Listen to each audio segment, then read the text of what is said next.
Welcome to today's edition of Fight News Now Extra. I'm John Pollock. We have John Ramdeen and Robin Black coming up as we discuss all of today's news, with the UFC announcing a number of fights. Anderson Silva faces the music in front of the Nevada Athletic Commission, and lots more.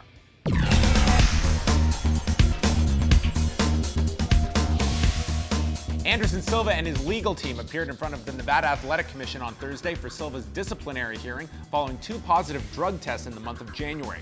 One being a random test that detected drostanolone and a fight night test showing drostanolone and androstane in his system. Silva used the defense that he took a blue liquid sexual enhancer which was purchased by a friend in Thailand and unknowingly had drostanolone in the liquid. Silva did not disclose any medication or supplements he took prior to the January 31st fight with Nick Diaz, but ended up having taken 7 supplements that he did not disclose. The result ended with the commission suspending Silva for 1 year. He forfeits his win bonus, receives a 30% fine of his show bonus, and he must provide a clean test before fighting in Nevada again, and his fight with Nick Diaz has now been changed to a no contest. The UFC announced on Thursday that Rafael dos Anjos will defend his lightweight title for the first time against Donald Cerrone on December 19th in Orlando, Florida on Fox. Dos Anjos has been out of action since winning the title this past March at UFC 185, where he defeated Anthony Pettis for the title. The December 19th card will be the final UFC event of 2015.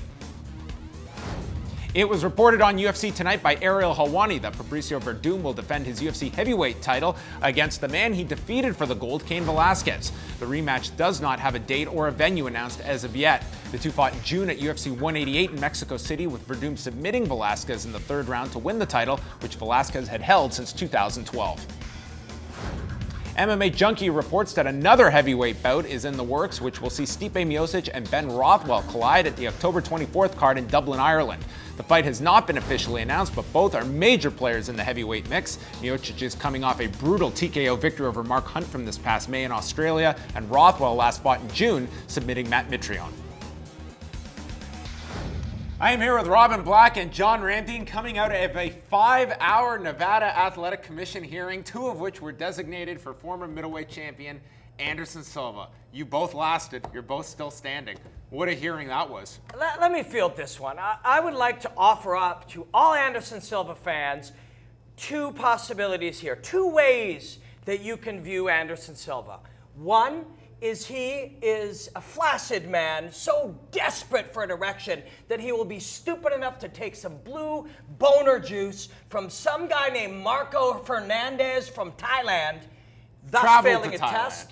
Or he's a cheater who takes drostanolone. That's really up to you. Choose whichever one suits you, because it is certainly one of those 2 things. I'm going with the second one.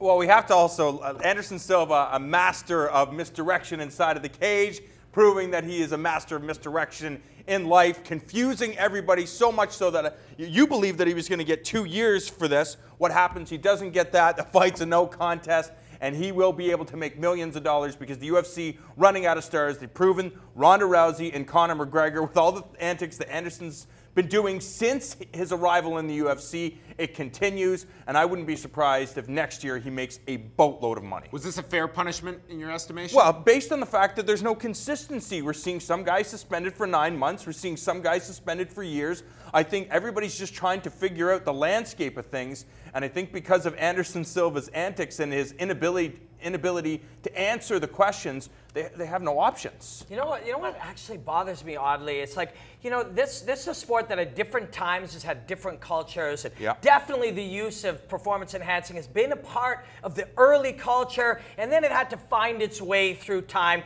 to figure out where you are today at that enhanced testing culture. So this kind of thing doesn't bother me. What kind of disgusts me is this whole sitting in a room with a whole bunch of people telling convoluted lies. In front of a panel of people that know you're lying while we're watching you, and we know you're lying, and we all sit here and we pretend that that's normal. We live in a weird culture where we sit and watch a bunch of guys lie, and they're like, well, by the way, if you did take that boner sauce 15 days ago, like you said, it wouldn't be in your system 7 days out from the fight. Oh, I am sorry. I'm not a doctor. Actually, I did take it. I forgot. I took it 7 days before, because you don't need anything fight week like a boner. You don't need anything fight week like you need a boner, Well, that to me really did him in at that point where he had said the last time he took this blue liquid sauce from Thailand was January I can't believe this is what we're talking about, magic blue potion.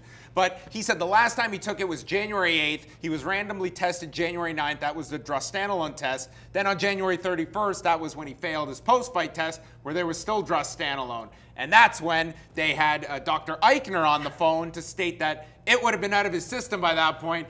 And then the week of the fight, he might have taken it. So at worst, Anderson Silva was lying. At best, he made a stupid judgment on fight week to take some mysterious potion for, he did also note that he did not see a doctor for this sexual issue because it was not a sexual problem. He was simply looking for sexual enhancement. So he was at a baseline of sexual productivity. He just wanted to enhance that experience. Kids, just look at this and just, if you tell a lie or you get caught in something, go ahead and say, I got caught in this. I come from a time I make some weird mistakes. This is dumb. Don't tell bigger lies and sit there and lie to people in their face. It's just so offensive. Like, this isn't an Anderson. The example. I'm not offended by Anderson Silva. I'm offended by the culture that we live in, that people will sit there with a panel of so-called experts as they say, well, actually, my translator just misunderstood it. You just look ridiculous. And realistically,